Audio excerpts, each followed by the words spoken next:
personne qui demande si elle peut être accompagnée d'un huissier lors des contrôles de l'instruction en famille dans les locaux de l'académie. Alors, disons qu'en fait, il n'y a absolument rien qui interdit la présence d'un huissier, si ce n'est que l'inspecteur d'académie doit donner son accord. Parce qu'on n'est clairement pas sur un lieu ouvert au public. Donc, l'huissier ne peut pas y rentrer sans l'autorisation de l'inspecteur d'académie.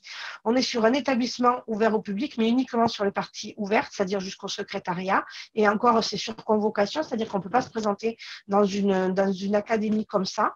Ce n'est pas, à strictement parler, ouvert au public. C'est-à-dire qu'on est invité à y aller, on est attendu, les personnes vont nous ouvrir, mais le bureau de l'inspecteur et toute l'académie relèvent de quelque chose de privé. Du coup, si tu n'as pas l'autorisation de l'inspecteur d'académie pour être accompagné, comme tu le précises, l'huissier ne peut pas rentrer. C'est d'ailleurs pour ça qu'il va demander certainement à sa cliente de vérifier l'autorisation de la part de l'inspecteur d'académie, ce qui paraît logique.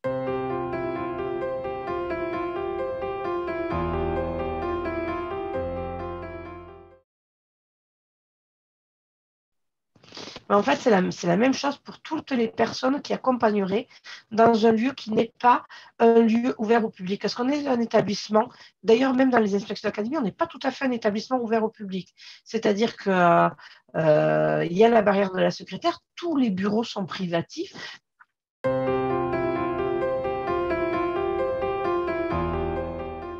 C'est exactement la même chose dans les locaux de l'école. On a des jurisprudences qui le disent. L'école n'est pas considérée comme un établissement ouvert au public.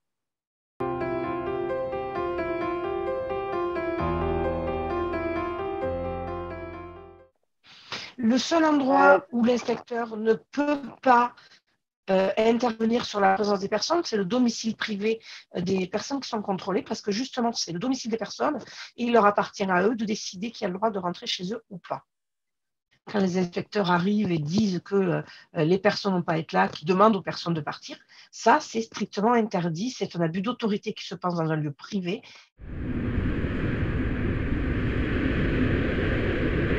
Ce qui peut être intéressant de faire pour les familles qui souhaitent être accompagnées, c'est d'avoir un lieu neutre, un lieu qui appartient pas à l'inspecteur d'académie, un lieu qui appartient pas à la famille, un local prêté par une mairie, une pièce prêtée par une bibliothèque.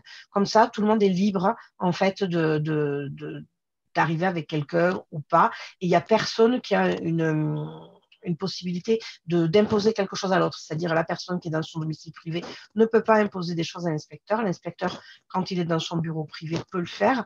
Donc, en fait, si tu as un lieu neutre, ça remet tout le monde sur un pied d'égalité. Ça peut être une alternative pour tout le monde pour désenclencher un conflit.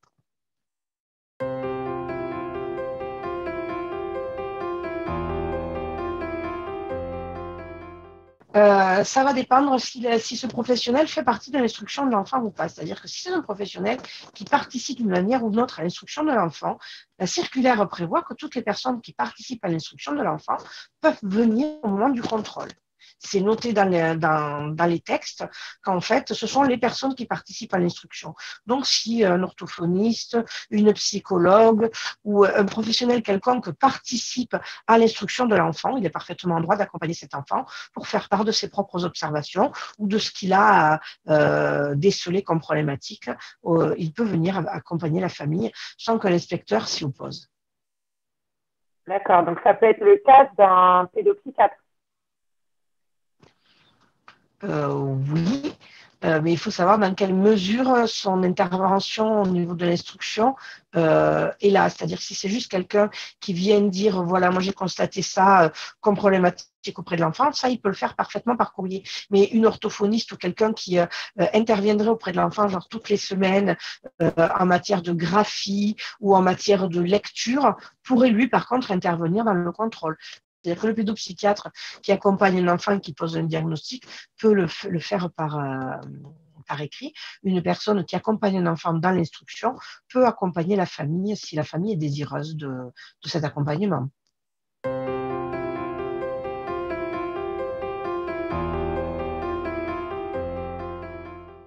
Donc, une famille qui est arrivée au contrôle accompagnée d'un témoin, donc qui n'est pas l'huissier, hein, c'est une personne qui fait partie d'une association qui accompagne habituellement les familles lors des contrôles. Et l'inspecteur a refusé la présence de ce témoin Et la famille est donc repartie.